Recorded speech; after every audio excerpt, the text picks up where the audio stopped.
ओम श्री गणेशाय नमः। ओम नमः शिवाय। ओम नमः शिवाय। जय श्री राम। श्रावण मास अध्याय 14 नाग पंचमी व्रत। भगवान शंकर ने संत कुमार से कहा, अब मैं तुम्हें श्रावण शुक्ल पंचमी को किए जाने वाले व्रत नाग पंचमी व्रत के बारे में बताता हूँ। ध्यानपूर्वक सुनो। साधक को चाहिए कि वह एक दिन पहले केवल एक समय भोजन करे। पंचमी वाले दिन स्वर्ण या रजत निर्मित नाग लेकर नक्त व्रत करना चाहिए। नक्त व्रत रखकर बढ़ई या कुमार से 5 फनों वाला नाग बनवाकर उसकी पूजा करनी चाहिए।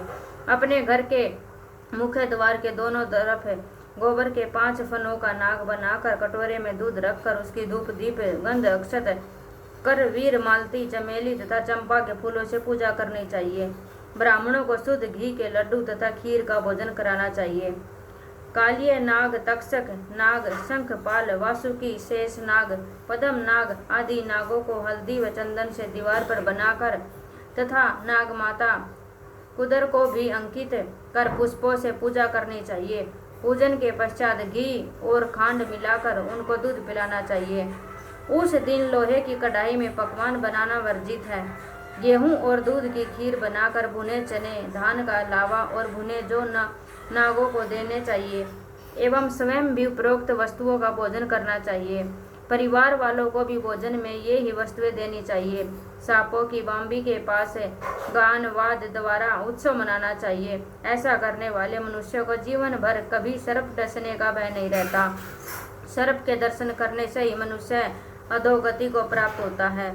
सर्प तमोगुणी होता है। विधि पूर्वक ब्राह्मण सहित नाग का निर्माण कर पूजा करनी चाहिए। इस तरह 12 महीनों की शुक्ल पक्ष की पंचमी को व्रत करना चाहिए। वर्ष की समाप्ति पर शुक्ल पक्ष पंचमी को फिर से नागों का पूजन करना चाहिए।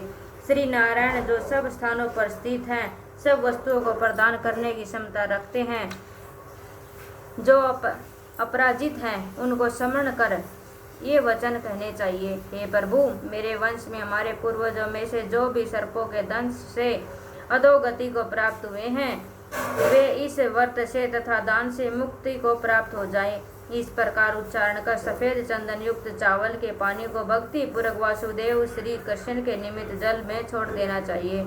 इस प्रकार व्रत पूजा और दान से साधक के वंश में सर्प दंश के कारण मरे होंगे या भविष्य में मरने वाले होंगे, हे संत कुमार, वे सब सर्प योनि से मुक्त होकर स्वर्ग लोक में पहुंच जाएंगे। इस प्रकार व्रत करने वाला अपने वंश का उद्धार कर शिव जी के सानिध्य में पहुंच जाता है।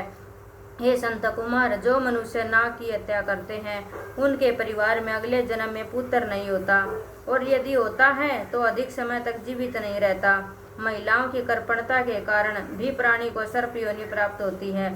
जो दूसरों की अमानत हजम कर जाते हैं, वे भी सर्प योनि में जाते हैं।